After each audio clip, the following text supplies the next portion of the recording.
안녕하세요, 한상기입니다. 오늘 소개해드릴 차는 현대의 아이오닉 하이브리드입니다. 이미 알려진 것처럼 아이오닉은 현대의의 친환경차 전용 모델이죠. 지금 보시는 차가 하이브리드이고요. 하이브리드가 우선적으로 출시가 된 후에 그 다음에 일렉트릭, 그러니까 전기차 버전이죠. 그리고 올해 말에 플러그인 하이브리드가 나오게 됩니다. 플러그인 하이브리드까지 나오게 되면 아이오닉의 라인업이 완성이 되는데요. 현대차가 공식적으로 밝히고 있지는 않은데 지금처럼 시리즈로 이렇게 나오게 되면, 나중에 되면 아이오닉이 현대의 친환경차 브랜드가 되지 않을까라는 예상도 있습니다. 아이오닉은 아반떼 플랫폼을 베이스로 합니다. 전용 플랫폼이긴 한데 기본적으로는 아반떼를 베이스로 했죠. 물론 이 아이오닉 하이브리드에 맞게, 그러니까 전기차 플러그인 하이브리드에 맞게 굉장히 많은 부분을 손을 봤습니다. 그래서 전용 플랫폼이라고 하는 것 같습니다. 그리고 이 디자인을 봐도 이 그릴 같은 경우엔 현대의 그 패밀리룩을 따르고 있긴 하지만 디자인이 좀 많이 다르죠. 그래서 얼핏 봐도 아반떼와는 좀 많은 차이가 있습니다. 그릴, 그 가로바 그릴을 봐도 좀 더 촘촘하죠. 이런 안개등 디자인 같은 경우에 이것도 역시 현대랑 비슷한데 좀 더 스타일리시하게 꾸민 것 같아요. 아반떼보다 좀 나은 것 같아요. 그리고 이 친환경차답게 블루를 파란색을 많이 사용을 했죠. 이 펜더에 보면은, 펜더에도 블루 드라이브 로고가 있습니다. 리어의 디자인은 패스트백 형태를 띠고 있죠. 왜 세단이나 해치백이 아니라 그 중간 형태인 이런 패스트백을 택했냐고 그때 그 신차 발표 때 물어보니까 그러니까 전 세계적인 글로벌적인 시장에 전부 다 대응하기 위해서라고 대답을 하더군요. 아시는 것처럼 한국이랑 미국, 중국, 뭐 러시아 이쪽은 세단을 선호하고 유럽은 해치백을 선호하잖아요. 그러니까 이 전부 다 커버하기 위한 그런 선택이라고 합니다. 앞쪽의 디자인은 뭐 충분히 개성이 있는데 뒤에는 좀 약간 CRZ, 혼다 CRZ랑 좀 비슷하다는 느낌이 있어요. 물론 CRZ보다 낫긴 하지만 그건 좀 독창성은 좀 떨어진다고 봅니다. 그리고 이렇게 이분할된 이 리어의 이 리어 글래스도 좀 요즘에는 이렇게 많이 보기 힘든 디자인이죠. 확실한 건 개성이 있긴 해요. 그러니까 CRZ랑 비슷한 것만 제외를 한다면은 그동안 있었던 요즘의 국산차와는 좀 많이 다른 디자인이기 때문에 소비자들이 신선하다고 느낄 것 같긴 합니다. 그리고 차체 사이즈는 아반떼보다 약간 좀 달라요. 뭐 거의 비슷한데 아반떼보다 조금 짧고 폭은 넓고 높이는 약간 높습니다. 그 휠 베이스는 2.7m로 거의 동일하고요. 시승차에 끼워진 타이어는 미쉐린의 프리머시 MXM4 둘드로의 45-17입니다. 아이오닉은 이 홈페이지에 보면은 휠 사이즈가 15인치랑 17인치 두 가지가 있는 것 같더라고요. 특이하게 15, 17이 있고 16은 없고, 예. 이 휠도 좀 특이하죠. 그러니까 외관에서는 그러니까 하이브리드라는 티가 별로 안 나는데 이 휠은 좀 뭔가 좀 친환경차 같다, 하이브리드 같다 그런 느낌이 있죠. 디자인이. 실내도 아반떼랑 비슷한데 자세히 보면 좀 차이점이 많이 있어요. 일단 이 소재 같은 경우에 보통 하이브리드 같은 친환경차는 소재도 친환경 소재를 사용을 해서 차별화를 하는데 아이오닉도 그렇습니다. 이 대시보드랑 이 도어 트림에 적용된 이 플라스틱이 친환경 소재예요. 이 친환경 소재가 좀 설명을 드리기가 약간 좀 애매한 게, 분명 뭐 고급스러운 건 아닌데 그렇다고 싼 티가 나는 건 아니고요. 거기다 또 일반적으로 사용하는 그 중급 소재에 비해서 또 느낌이 좀 더 다르거든요. 하여튼 이 아이오닉 실내에 적용된 이 친환경 소재는 느낌이 그렇게 나쁘진 않아요. 또 다른 점이 있다면, 참고로 지금 이 차는 아이오닉 그 라인업에서 가장 비싼 Q3입니다. 이 운전대도 좀 다르죠. 디커 스티어링이 적용이 됐고, 디커 스티어링이 흉내만 낸 게 아니라 제법 그 괜찮은 디자인의 디커 스티어링 휠입니다. 그리고 이 하단 부분에 이 스포크가 굉장히 좀 두툼해 보여서 좀 스포티한 느낌이 좀 많이 나긴 해요. 그리고 또 아반떼와 다른 게, 자세히 보면은 이 양쪽 스포크에 적용된 이 버튼의 디자인도 조금씩 달라요. 그러니까 여기 적용된 이 버튼의 위치나 이런 건 다 동일한데 디자인이 조금 다릅니다.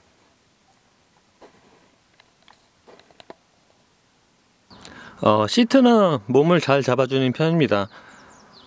등이랑 엉덩이 부분이 편안하고요. 이 하단 부분의 쿠션은 이렇게 많이 튀어나와 보이진 않는데 시각적으로 실제로 몸을 잘 잡아줘요. 대신 이 쿠션에 저의 경우 이 쿠션의 길이가 조금 좀 짧은 감이 있어요. 그리고 이 차가 아반떼와 비교해서는 시트 포지션이 조금 높습니다. 뭐 얼마라고 제가 정확하게 말씀을 드릴 수는 없겠지만 뭐 체감상 뭐 한 1.5cm에서 2cm 정도 더 높은 것 같아요. 그리고 시트 조절은 모두 전동식이고요. 반면에 이렇게 동반자석 시트는 수동입니다. 이 큐트림의 경우는 스포츠 페달이 적용이 되는데 꽤 스포티하죠 보기에. 그리고 이 발판 같은 경우에도 상당히 넓고 아주 고무판이 깔려 있어서 잘 지지가 잘 됩니다. 그리고 또 보시는 것처럼 요즘에 또 보기 드물게 이게 밟는 주차 브레이크가 있네요. 그러니까 전자식 주차 브레이크가 아닙니다. 이거는 단점일 수 있겠죠. 그리고 이 도어 트림의 형상의 경우에도 좀 많이 달라요. 특히 이쪽 부분에 보면은 약간 덮여 있는 듯 하면서도 꽤 좀 특이합니다.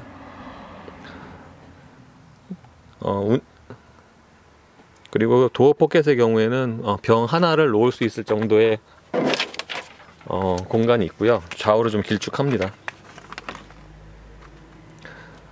유리는 운전석만 사과형 원터치이고요. 이 아이오닉의 이 모니터는 비슷한 급의 다른 현대기아 차보다 뭔가 좀 더 이렇게 화질이 좀 더 좋아 보이는 것 같긴 해요. 이게 단순히 느낌일 뿐이지만 모니터 안에 메뉴는 뭐 다른 현대기아차랑 동일합니다. 특별히 뭐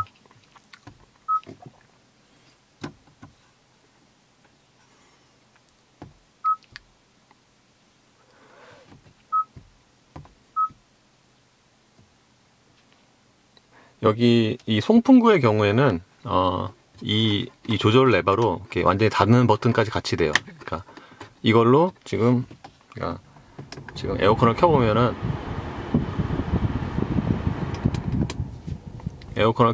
이걸로 이제 바람 방향을 조절도 하지만 이걸로 가장 왼쪽으로 하면은 이렇게 완전히 닫힙니다. 요 닫힐 때 이 소리가 이렇게 좋네요. 요런 요 감각도.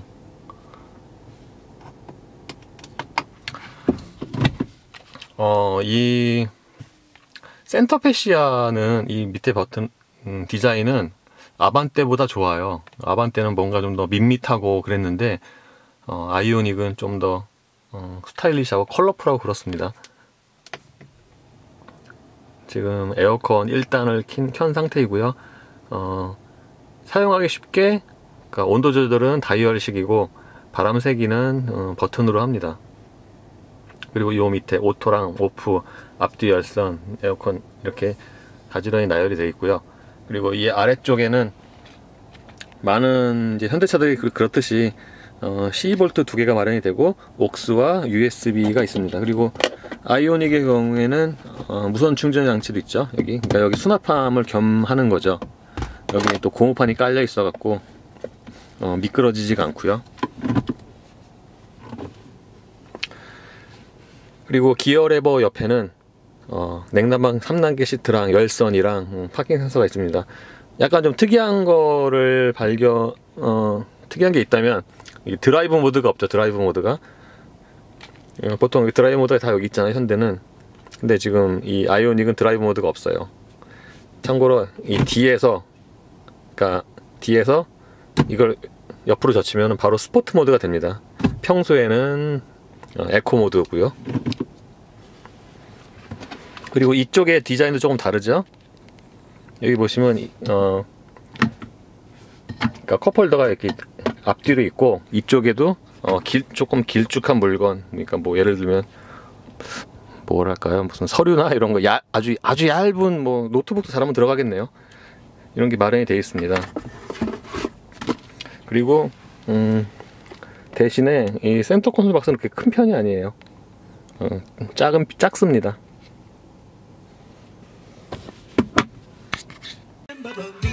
이건 지금 오디오 화면입니다.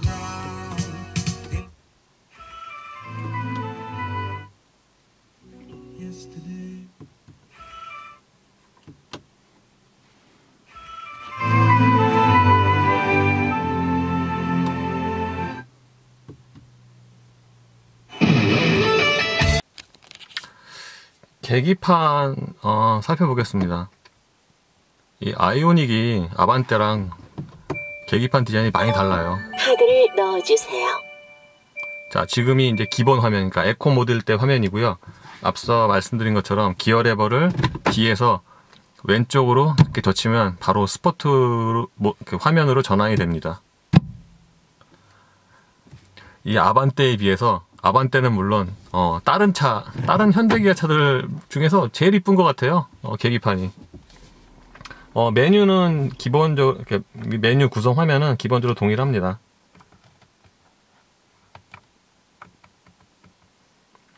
꽤 많은 지원 장치가 있죠.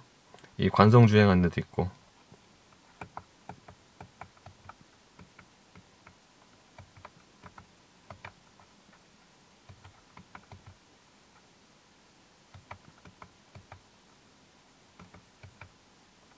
음량 3, 음량 1, 음량 2. 3까지 조절이 되는군요.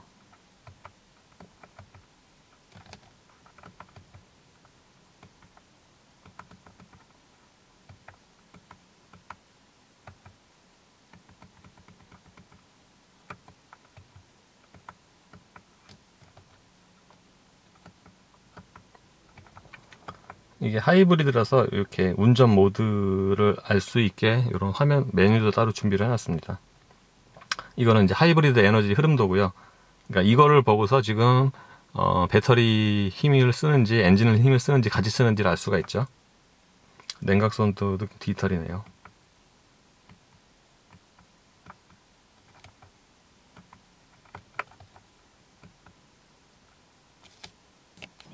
어, 2열의 무릎 공간은 제가 앉았을 때 무릎과 앞시트 사이에 주먹이 1개 반, 2개는 안 들어가고요. 1개 반 정도 들어갑니다. 그리고 시트 포지션은 조금 높은 편이고요. 그러니까 1열과 2열의 시트 포지션이 전부 높은데 그렇게 생각을 해보면 이 지금 아이오닉의 플랫폼 자체가 조금 더 포지션이 좀 더 높은 게 아닌가 싶기도 하고요. 그리고 이미 알려진 것처럼 머리 헤드룸, 그러니까 머리 공간은 좀 부족해요. 제가 앉았을 경우에는 주먹이 하나가 안 들어가요. 그러니까 굳이 표현하면 한 반 개 정도로 할 수 있는데 넉넉한 편은 아닙니다. 제가 앉으면 주먹 하나가 안 들어갑니다. 그러니까 아반떼보다 좁은 거죠. 2열에는 따로 편의 장비는 없고요. 대신 2단계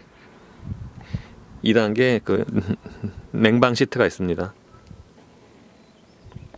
2열의 도어 트림의 디자인도 동일하네요. 1열과. 배터리를 2열 시트 밑에 놓으면서 트렁크 공간, 꽤 넓은 트렁크 공간을 확보할 수가 있었죠. 지금 보시는 것처럼 트렁크 공간이 네모 반듯하게 아주 정리가 잘 되어 있습니다. 2열 시트를 접으면 이 정도의 공간이 되고요. 완전히 평평하게는 안 되죠. 그리고 이 트렁크 바닥에는 따로 또 수납 이렇게 함이 있어요. 수납 공간이 또 있어요. 이게 참 꽤 쓸만한 공간인 것 같습니다. 그리고 이 바닥에 또 하나 더 있죠. 그러니까 총 3층이네요. 3층.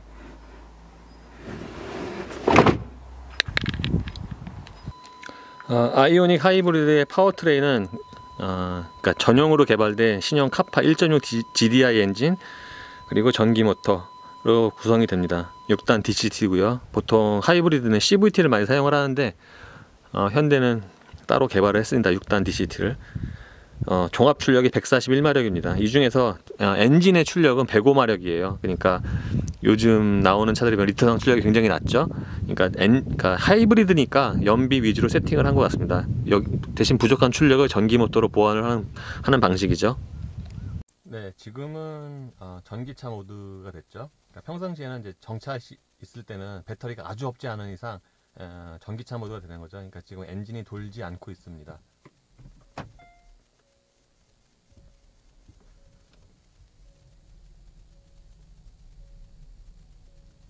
많은 하이브리드가 그렇듯이 저속에서는 이 전기차 모드로 주행이 가능해요. 그러니까 연료를 전혀 사용을 하지 않는 거죠.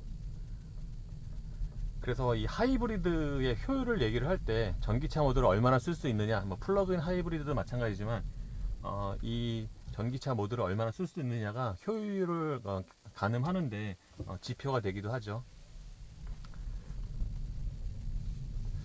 제가 작년, 그러니까 거의 1년 전에 탔던 소나타 하이브리드의 경우 의외로 전기차 모드가 하이브리드 치고는 전기차 모드가 굉장히 길어서 좀 놀랐던 기억이 있는데 아이오닉 이 하이브리드는 그 정도까지는 아닌 것 같아요. 그래도 보통의 하이브리드보다는 좀 더 가용 그 시간이나 속도가 더 높기도 하죠. 지금 제가 지금 속도가 한 50km 정도인데 지금 계속 전기차 모드가 유지가 되고 있어요. 그러니까 지금까지는 엔진을 연료를 그러니까 전혀 사용을 하지 않는 거죠. 이렇다 보니까 하이브리드는 연비가 이게 좋을 수밖에 없는 거죠. 기본적으로 엔진 자체가 연비에 초점이 맞춰지기도 하지만 이런 식으로 EV 모드를 쓸 수가 있으니까 연비가 좋을 수 있는 거죠. 이 전기차 모드는 제가 어저께 확인을 해봤는데 시속 90km까지도 순간적으로는 되더라고요. 그러니까 제가 어댑티브 크루즈 컨트롤 정속 주행을 할 때 순간적으로 전기차 모드로만 그 90km로 유지가 되면서 가기도 합니다. 항상 그런 건 아니고요. 자, 지금 제가 지금 출발한 지가 좀 됐는데 아직도 계속 전기차 모드가 계속 유지가 되고 있어요. 물론 제가 지금 가속 페달을 많이 안 밟고 있죠. 지금 이제 엔진이 들어왔네요. 이 아이오닉 하이브리드는 엔진이 들어오고 꺼지고 이 감각도 되게 자연스러운 것 같아요. 잘 못 느낍니다. 자, 근데 이 소리가 보통 하이브리드나 전기차는 이제 굉장히 조용하다, 소음이 전혀 없다라고 흔히 말을 하는데 그게 전혀 아니에요. 소리가 없긴요.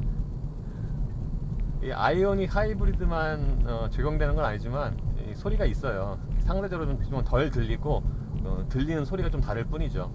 예를 들면은 지금 제가 좀 전기차 모드로 달리고 있는데 이 고주파음, 그러니까 전기 모터나 무슨 인버터들이 작동하는 소음이 있어요. 이게 보통 일반적인 자동차에는 없는 소음이기 때문에 처음 타시는 분들은 좀 약간 어색할 수 있죠. 이 아이오닉 하이브리드는 이 저속에서, 그러니까 중저속에서 이 승차감이 상당히 좋습니다. 지금 제가 국도를 달리고 있는데요. 이 지금 국도가 노면이 그렇게 좋은 편이 아니거든요. 근데 이 상태에서도 노면 요철 충격이나 이런 걸 굉장히 잘 흡수를 해요.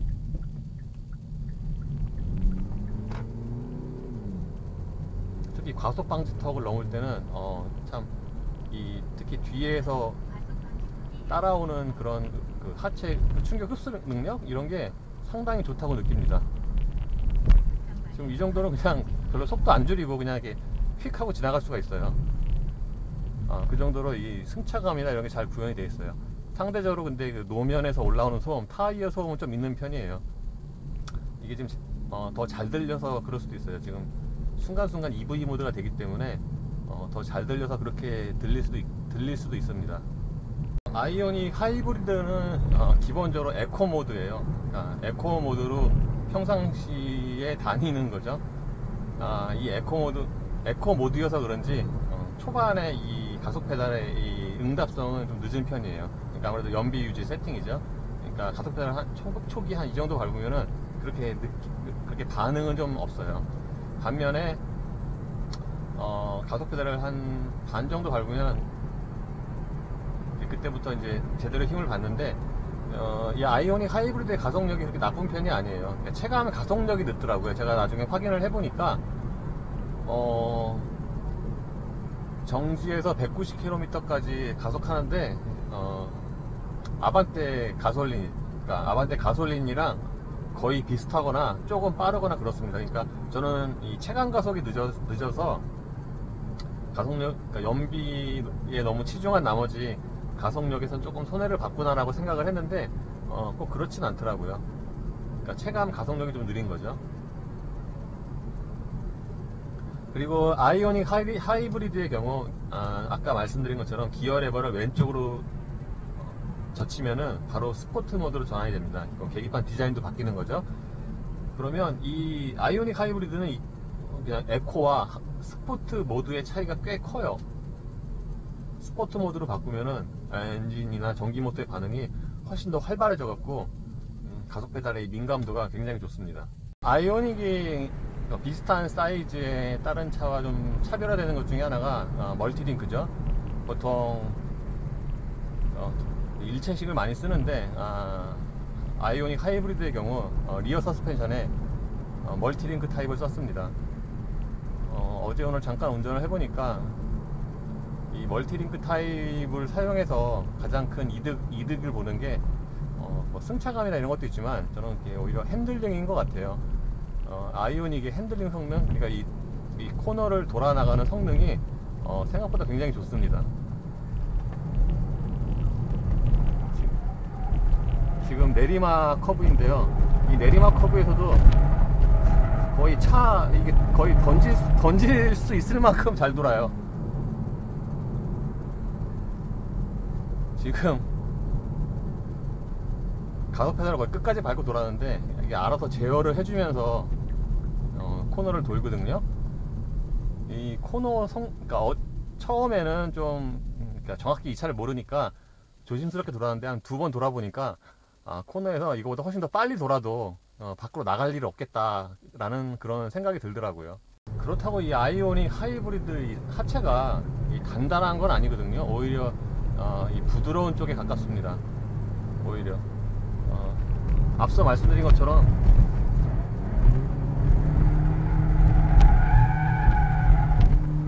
와, 되게 잘 도네.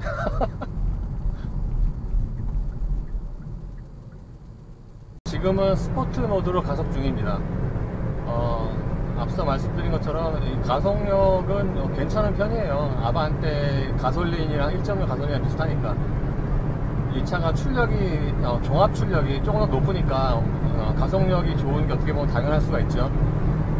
가속 직진성은 또 무난한 편인데 코너링 성능만큼 그렇게 인상적이진 않습니다. 왜냐하면은 고속으로 달릴 때 그 상하에 좀 바운싱이 있는 편이고 그래서 운전대에 그 유격도 좀 있는 편이거든요. 그래서 그렇게 고속으로 달리기에 아주 좋은 성격의 차는 아닌 것 같습니다. 그렇다고 또 이 차가 불안해서 예를 들면 이렇게 완만한 코너를 고속으로 달릴 때 되게 불안해서 못 달리냐, 또 그 정도는 그건 또 아니에요. 막상 달려보면은 또 잘 버티는데 그러니까 아직 익숙해지지 않았을 때의 그런 감각은 좀 불안할 수 있다는 말씀이겠죠. 이 아이오닉 하이브리드는 브레이크가 초기 반응이 되게 민감해요. 굉장히 민감해갖고 그러니까 보통 브레이크 밟으면 그 평균적인 보편적인 그런 감각이 있잖아요.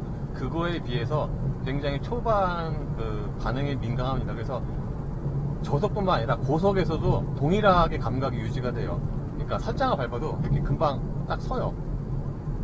그러니까 이게 제동력이 좋다 나쁘다의 그 문제이보다는 세팅의 문제인데 그런 이 감각 때문에 이거 좀 익숙해져야 될 것 같아요. 그리고 또 약간 좀 특이한 게 보통 이렇게 초기 담력이 예민한 브레이크는 고속에서 이렇게 풀 브레이킹을 하면은 그렇게 안 좋은 경우가 많거든요. 근데 아이오닉 하이브리드는 고속에서 급제동할 때도 이 성능이 굉장히 좋네요.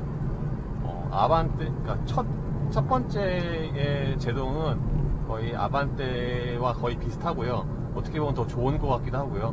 그리고 두 번째 제동에서는 조금 밀리긴 했지만 아반떼 거의 필적할 만큼 브레이크가 좋습니다. 이 좌우 밸런스도 굉장히 좋고요.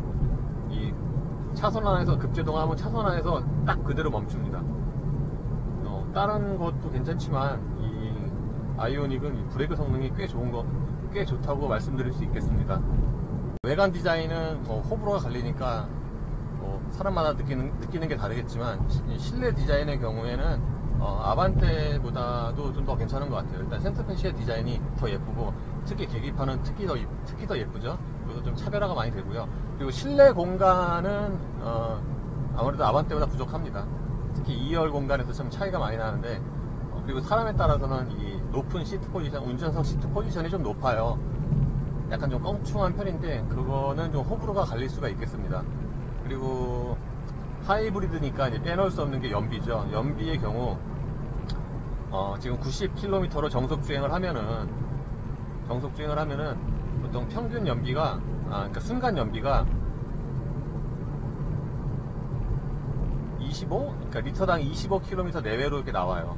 그리고 110km로 맞춰도 20으로 나오니까 그러니까 정속 주행 연비는 꽤 잘 나온다고 하겠습니다. 그리고 어제 오늘 운전을 했는데도 게이지가 반 이상 남았으니까